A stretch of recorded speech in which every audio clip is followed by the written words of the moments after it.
Let's go next to Walker, Marianne Williamson supporter. Well, welcome to the Hey, how's it program, going, Walker. David? What's going on? Hey, can you hear me? Yes, I can. Fantastic. Well, first off, thanks for bringing me on. Pleasure. I'm a 20-year-old who's currently at App State, North Carolina, where it is snowing like crazy, but I'm glad to be here. Yeah, I think I'm a dying breed. This Merriam Williamson train is really kind of dying down for sure. Did you But my call her, question, did you just call her Mariam? no, Marianne, Oh, okay, but okay. get but a lot of them do, considering how unpopular she currently is. Some of her own supporters, me myself included, have struggled from time to time. So, Fair, okay. but yeah, so my question is honestly a little less funny. So it concerns how Israel's going to affect the election, because where I live currently, Hmm.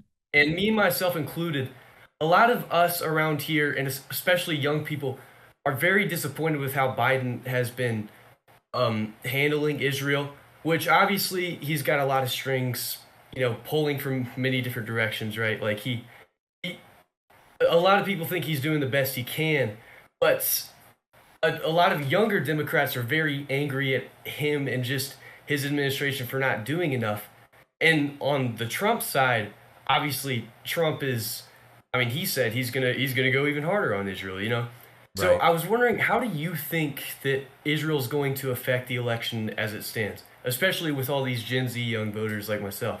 I think the reality is the group with the lowest turnout is the youngest voters.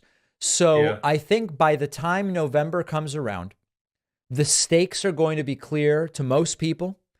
And Hmm. we are going to have a situation where those most displeased with Biden over his handling of Israel are the least likely to vote anyway.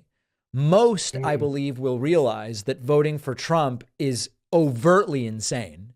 And I Right. think the vast majority are either going to vote Biden or stay home. And I think it will have a minimal but non zero impact on the election.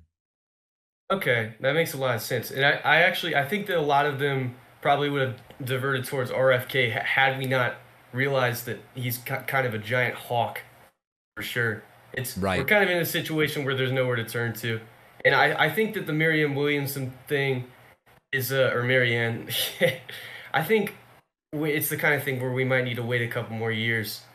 Even though a lot of us would like to see it, it's kind of a matter of letting the old guard die out and transitioning into the transitioning the new generation into How politics a many little bit years more. do so you mentioned a new generation.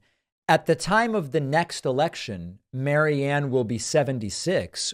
I'm kind of wondering what you're talking about.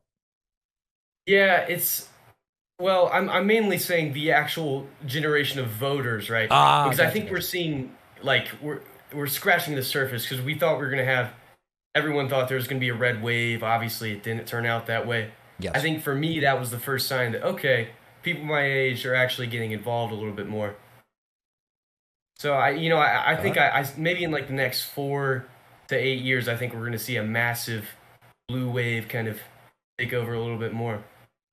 All right. Optimistic words from Walker, a Marianne Williamson supporter. Thanks, Walker. Yeah, thank you for speaking. All right. There goes Walker.